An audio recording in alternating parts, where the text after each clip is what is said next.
So I had the good fortune to meet Claudio Beato in Uruguay several years ago. Whoa, I'm just going to not do that. It's not that big a room. What's that? It's not that big a room. It's for the recording. Oh, I will sorry. speak loudly.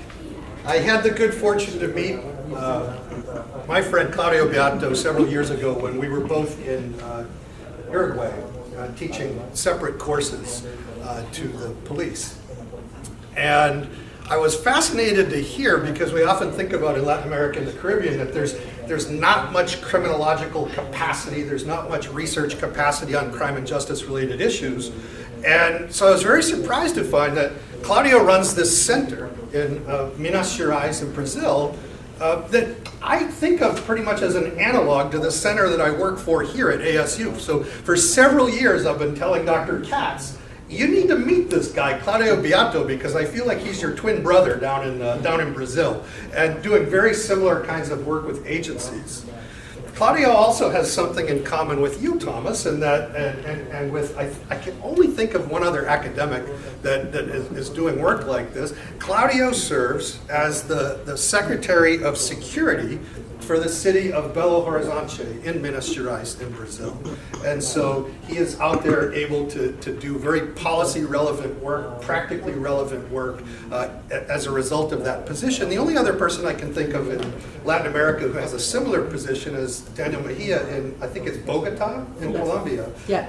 And so he's carrying out randomized trials and so forth. And so putting people who have this kind of training in these very public positions, I think, is a really profitable deal. And Thomas served in this role also for the state of New York under Andrew Cuomo. So you have some compadres here who I think are doing similar kinds of work. Claudio is, I think, has formed these awesome partnerships with international organizations where he serves as a consultant on a regular basis to the United Nations, to the World Bank, to the Inter-American Development Bank, and of course to the government of Brazil. We are really excited to have him here today to help us learn about what's been going on in Brazil. Claudio? Thank you. There is a microphone. Oh, there's one here. It's ugly. Oh, thank you. Well, thank you for the invitation and for generous word. And I came from Brazil. I'm from the state of Minas Gerais. It's a state in the middle of Brazil, and I live in a city, Belo Horizonte. Is 2 million people live there. And I will talk a little bit about framework and how to think the crime prevention in Brazil. No? My presentation, I will give you some overview about crime data in Brazil, and I will talk about dimension of criminal activities. This is important to understand how to intervene in each phase of the development of crime. I will talk a little bit about non-organized crime and the structure of criminal activities, and I will take the case of Rio de Janeiro. Now, that is an interesting case just now because it's under federal intervention, despite the fact that's not the most violent city in Brazil. I will talk about dysfunctional criminal justice system. I think that is a huge problem that we have to control crime there. And I will talk about a project that we did in Belo Horizonte, my university, that calls Fica Vivo, about the control of homicide. Well, this is the rise of homicides in Brazil. It's really a huge increase since the 80s. We had since 11,000 people dying. Now, the last year, we have 60,000 people dying by murder. It's probably in absolute numbers the most violent country in the world. Yeah? And one interesting thing is that Brazil has 27 different states, and the behavior of the rates are very different. We have some states that is increasing a lot in the last 10 years, and some states that is decreasing the crime. There is a drop of crime. You are discussing about the reasons for this. We're gonna have some hypotheses about this. And this is happening especially in some cities, especially the largest cities of the country, with more than 200,000 people that live there. And there is a kind of epidemic distribution of this kind of crime, this Moran index, where you can see where the regions that are the most violent, they are neighbor of the other cities. No, this is the city level, and there is some regions that is relatively peaceful. No, but when we can check the Canon maps, we can see that there is a concentration in one part of the country, is the northeast regions, and most recently the north region that is also increasing a lot, and we will discuss why. No? And well, this is a kind of dynamics in terms of the distribution of the country. In the southeast, the country that used to be the most violent part of the country is the most developed part of Brazil. Up to 1990, we have 61% of the crimes, the murders, the homicides happened there. And now we have 20%. Now we have a change in this position.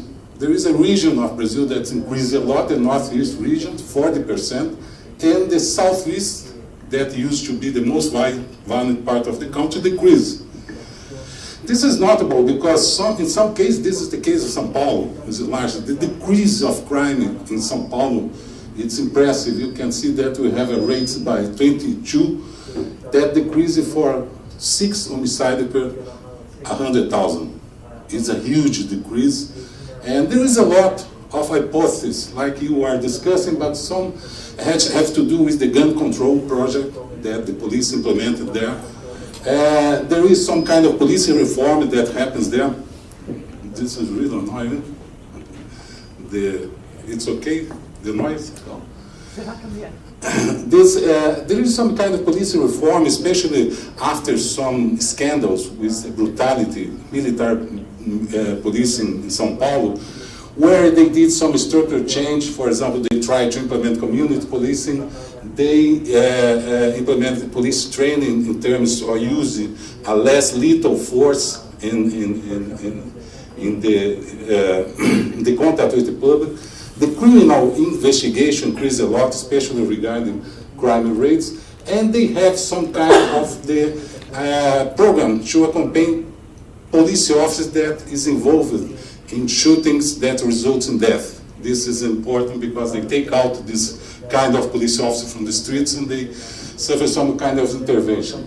This is an important thing because it's not a structural change in the police. It's just micro changes that result a lot of things important. Well, what are the dimensions to understand the crime activity? This is important because when we're talking about crime, we are talking about several different things. No? The first thing is everybody that's going on knows that that's very concentrated in the space. We can see in Rio de Janeiro or in Belo Horizonte the same kind of Pareto's distribution, or a lot of crime, 50% of the major occurrence in Rio de Janeiro occur in little less of the 100 of the 7,000 census district. In Belo Horizonte it's the same. 20% of the violent crime is occurred in 8 of the 2,000 census districts. It's very concentrated. This is important for public policies. Remember that I'm all the time I'm talking about how to intervene in this case. In the case of favela, that concentrates a lot of homicides. We have a lot, especially in poor neighborhoods. We have some other factors that have to do with social disorganization and opportunities, and especially regarding land use, informal occupations, improvised creation of public settlements, social mobilizations, and social capital, very low, and a dysfunctional criminal justice system, especially regarding the provision of police services in poor areas. No? The corruption and brutality in this area is very high, and this is one of the reasons that there is a lot of distrust against the police. No? This is an important issue, Getúlio.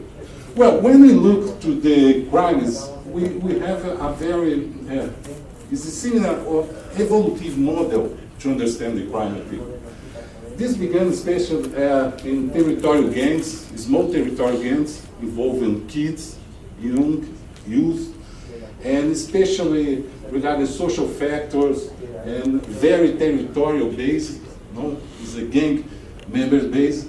And they began to use guns to sell drugs, especially to buy the guns. And they were organizing gangs to protect each other. And this is important logic because they began to commit crimes and call the public attention about this crime. Then there is a second phase where they goes to jail. They goes to the prison system. And this is an important upgrade on these groups because these groups suffer an upgrade inside the prison system. In the case of Brazil, the main organized crime that we have there, or almost organized crime, have surged inside the prisons. The prison system is responsible, for example, for the PCC, for the Comando Vermelho, some of them included, resulting from the mix of political prisoners during the 60s and common prisoners that learned how to organize these groups. And this is a phase very violent because when these groups came out to the streets, they began to use a massive use of firearms, more hard guns, weapons, many conflicts and deaths, and the prisons are part of the problem. This is part of the problem, the prisons and the gangs outside. And more recently, we have another kind of a circulation and evolution of this, because this is not for business. I think that this use of violence is not good for business. Then we have a crime that is organized in a more political basis. It's a crime about, I will show some data, that involved this territorial domination, but especially involved the police corruption, politicians, the involvement of public servants in these groups that we call the militias in the case of the Rio. I think that the next step will be the globalized organized crime that we haven't yet in Brazil, but we are doing a lot of efforts on this. But the next step, let me explain each one. The first phase is about kids using guns in neighborhoods specific. This is the traditional literature that we have about intervention, is about this phase. It's where the kids, for example, this is a timeline when results of the interview that we did, when they commit the first homicide. It's about 15 years old. They commit the first homicide and then they have a career, a criminal career. On this phase, I think that the social development program, this works well. I will show some of these programs, and if you intervene at this moment, you can get a lot of results. This is the result basically of social disorganization. We did a lot of interviews and trying to evaluate the social disorganization. And we can see that there is a relation with drug trafficking and homicides. And they were high in the most disorganized, socially disorganized communities. We can see this is an important component in how to try to this is the second phase, competition station. This is really a war that happens sometimes in the streets. I think that in the Rio de Janeiro is probably the city where this happens more often. And we can see when each of these gangs, these organized gangs, they go to the street, you can see an increase of crime rates. Because these are the typical guys from the 80s, especially in Rio de Janeiro. They are using AR-15, they are using automatic guns, they are using heavy weapons. It's different. We can see they have a very territorial domain. When we ask, for example, for the people that are involved with gang, we have a lot of indicators about who are they, about when they start to use drugs. The dropout, school dropout is an important component to understand this kind of involvement of gangs. In Brazil, we have a good policy, for example, to take into the schools these kids that are in the streets. Then they become involved with the gangs. And there is a spatial correlation between drug dealing and homicides, but it's not a causal correlation. We can't say that the drug business is the cause of homicide. It's more complicated than this. We realize in some of our research that drug is a way to fund the buy of the weapons. And, well, the third phase is the militias. Militias are more structured. This is happening in Rio de Janeiro. This is the cause of the federal intervention that is happening just now. It's because it's a more complex phase of the structuration of criminal activity. We can see, for example, some numbers. In the last 3-4 years, we have a huge increase, especially of some kind of crime that indicated some degree of organization of crime. For example, truck robbery. Truck robbery requires an entire network to happen, and we can see how this is increasing in Rio de Janeiro in the last 3 years. Now, we have another data, for example, regarding the killings of politicians. This is another important indicator about how the crime is organized in some places. They kill 14 mothers, and 1 month ago they killed a very famous council woman, in the city of Rio de Janeiro, and probably was the militia. And when we see the kind of weapons that police seized in the last year, we can see that they are seizing in the last 2 years most hard weapons than in the previous 10 years. This indicates also that they are using more and more different kind of weapons. Well, this is a nice network about these groups. This was an investigation that they did about the militia. This is interesting because you can see that we have several dispersed networks in the city of Rio de Janeiro. No? And there is a lot of people that involved in this militia, fighters, members from the armies, members from municipal guard, judges, civil police, and military police. Each column means one kind of public servant that is involved in the militias. The interesting thing is that the most developed is just this one, where we have some important bridge between the networks that we call. Especially this bridge is they are politicians. Or I think that the main component of this next degree of evolution of crime is the politician involvement in crime. We can see that they are the central figures that make connection between these groups. And this is an important component. We're all excited over here, just want to tell you. Super. Well, now they are dominated, they have under their influence, these groups of militia, they have under their influence 2 million people in Rio de Janeiro. It's a lot of people. They are taking out the drug dealers more and more, and they are occupying the spaces of the drug dealers, the traditional drug dealers, because they do drug dealers, but they have a more diversified business plan. No?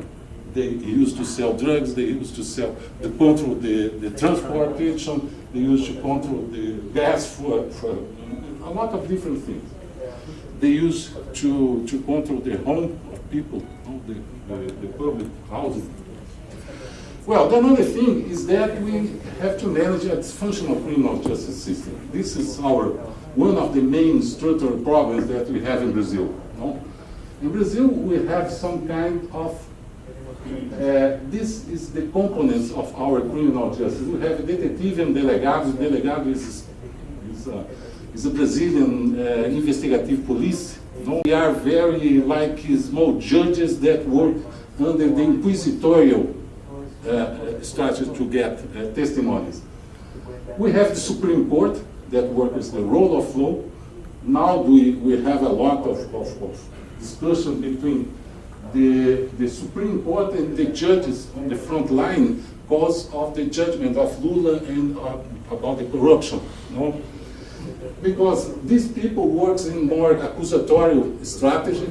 No? It's more a common law, and this works more in a civil law.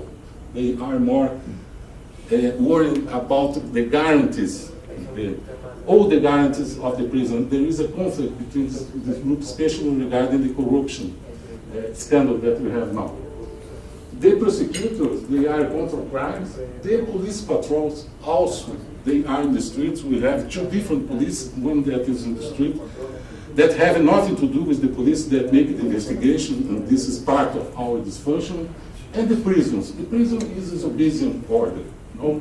when you go to a Brazilian jail, when they close the gate, you are in another completely different world, another completely different country. It's not official country, because it's under the control of the groups that are inside there. No? What happened? When you see, for example, this is an investigation that we did about homicides, attempted and consummated in Brazil. We can see that of the 21,000 crimes that happens, only 20% become a penal investigation. And about this 20%, only 14% goes to a court. No? And in 8%, we have a judge decision and a condemnation, only 6% of the homicides attempted consummated. This is the same in figures that we can find in another state. Some states is 2%, in the case of Rio, 7%. In the case of São Paulo, that improved, the criminal investigation is 35 or 40%. And what happens is that, this is an important question that you have to understand. What happens is especially on the domain of the police. No? When we are trying to think about what to do, we have to change the way that police conduct criminal investigation, that in the case of Brazil, they need of testimony, but we need more scientific evidence, we need more, a different way, and it's difficult because the police, in the case of civil police in Brazil, they are lawyers. I don't understand why, but they are all lawyers. They are not police officers. No? And what happens that so few of the results of the work of the police were accepted by the prosecutors. No? We have to understand all these steps to make intervention. Well, the impunity then is the result of a lot of steps. No? It's a music by several hands. We have some of the things happen in the police because we have a constitutional dysfunction between the civil police and the military police, the patrol police. We have no intelligence-led policing, especially regarding investigation. And the laws and penal code, we have also problems because we have a lot of procedures to be condemned. If you have some money, not much money, you never go to the jail. No? We have watching just now a discussion about the next president that is in the jail and the quantity of procedures that he can use to be out of the jail. This is the discussion that we have just now. The judicial modernization is a very slow justice because this case of the homicides that I said to you, this taken an average of 8 years, 9 years, to rather the end of the investigation. No? And if you have some good lawyer, not so good lawyer, but some lawyer, you can postpone this for more than 20, 30 years, the result of this investigation. No? And we have the prison problem, the prison information management, because we arrest a lot of people that doesn't need to be in jail because they have especially low penalties, less than 4 years, and a lot of people that have to go there but never go. Then the result is that we have a prison system that is a huge prison system. It's the 4th population in the world, but where the largest majority is people that can't be here. They should be out. No? Well, there is some good signs. This is, for example, the task force Lava Jato that they are fighting the scandal. This is the result of a new generation of prosecutors and lawyers, and where they work, for example, doing justice by evidence. No? In the case, for example, of Lula's president, they have a lot of evidence. They have gigabytes of information, bank financial track. They have a lot of photos, recording, videotaping, and this is important because this changed completely the lawyer culture in Brazil. Because for the old generation, they have more the habit to the rhetoric, argumentation, using Latin, using a lot of argument, but not working this way, because when they sit down in front of this prosecutor, they have a lot of proof and evidence. This is a completely different way. They have a new device, for example, the plea bargaining. The plea bargaining is an important new device that is happening in criminal justice in Brazil. It's a controversial, like here in the United States, it's the same kind of controversial, if this is justice really. And we have one thing that is very important is that all the segments of the criminal justice are working together.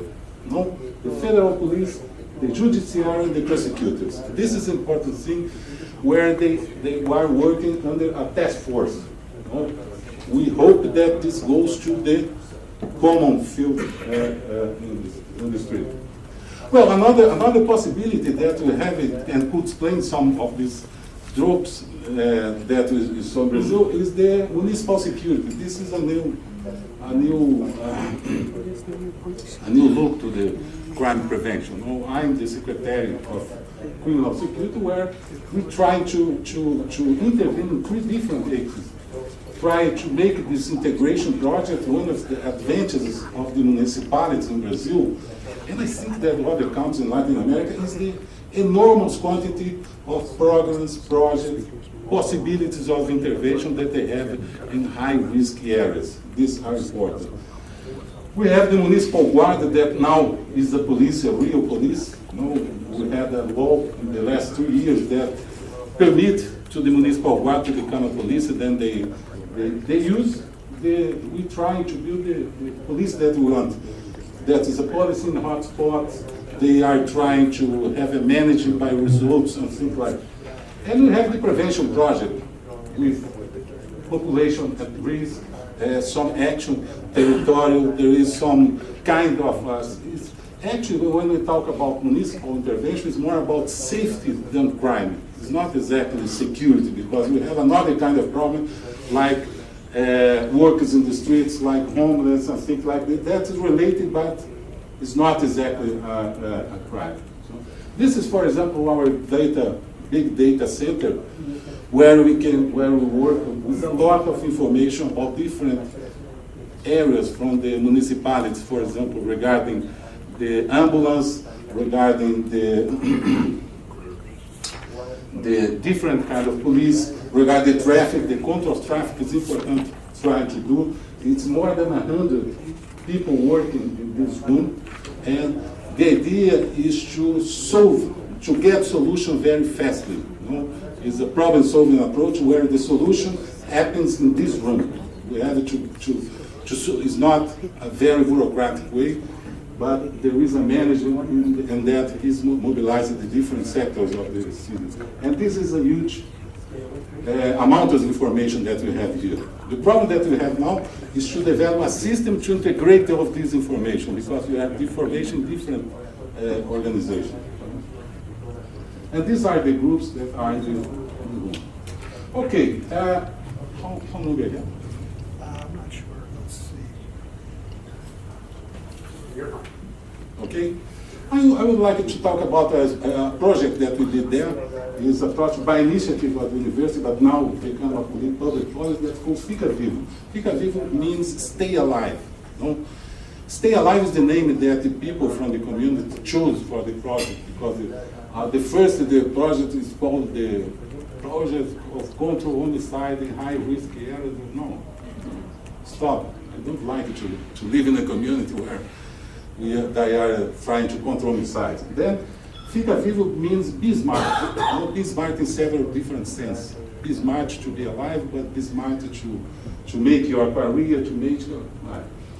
And what happens? Well, what they try to do, especially, this is the classical strategy about public policy, when we have identification of problem, try to analyze and understand the problem, implement, this is a very difficult part of the public policy, and then try to make some evaluation, this become again. The Fica Vivo is a university and security sector partnership where the university are in charge to identify the hotspots where this happens. Then we have a team to investigate about the dynamics of gangs in this part. We create special units and train special units of the police in these hotspots. It's because one of the problems that they have is about the type of policy that they have in this location. No? I will talk about this. And we do monitoring and evaluation. There is a lot of process performance evaluation, results evaluation. We'll talk a little bit about this. This is a kind of the classic weed and seed project, or we try to first focus on the high prolific offenders, then we began the social development of the hour, and then this began an empowerment process. And this increased the collective efficiency and crime control. No? Well, understand the problem. One of the first problems that we have is the police that goes in favela. This is the kind of unit that goes in favela in Brazil. It's very militarized, or the armies sometimes, like in Rio de Janeiro. You know? And this is, when we did the interview with the people that live there, they have complained, well, these guys don't distinguish between a worker or a criminal or a gang member, a non-gang member. Then we create a special unit to act in this place that called GEPAR. Is a group for policing in these hotspot areas. No? And these groups gave origin to another in Rio de Janeiro that called UPPs, the Units of Pacifying Police Officers. Was created inspiring this, because they have been in Belo Horizonte, they study. Well, in this kind of public policy, we all the time we are replicating another experience. No? And there is a lot of campaigns about the kind of police, we have to change this. No? Who are the victims? We can see the homicides in Belo Horizonte that is increasing a lot, no? And especially between teenagers, the rate of homicide between teenagers is 121, very high homicide. No? And using firearms, there is an increase of the use of guns to commit homicides. They are especially very non-organized group, or small groups of 8, 10, 12, 15 people inside this group. The organized part of the crime is outside the favelas. It's the people that sells the guns and the drugs for these groups to sell inside the favelas. No? And some investigation that we did with the police, we could find that less than 0.5% of the local population is really involved with the gang. This is a community with 23,000 people that live there. And for young, between 15 to 25, only 2% of these youngs were involved with the gangs. This was data that surprised the police officer, because they believe that all youth that live in this area were involved in this crime. It's not true. No? Where they happens, we got this some hot spots where they happen. Then we choose the worst hot spot to make the intervention. That is Morro das Pedras.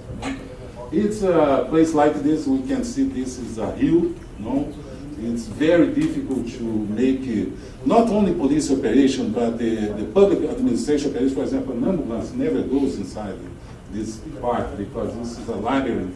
I always say it's like a jungle for a guerrillero. No? It's impossible to get someone inside there.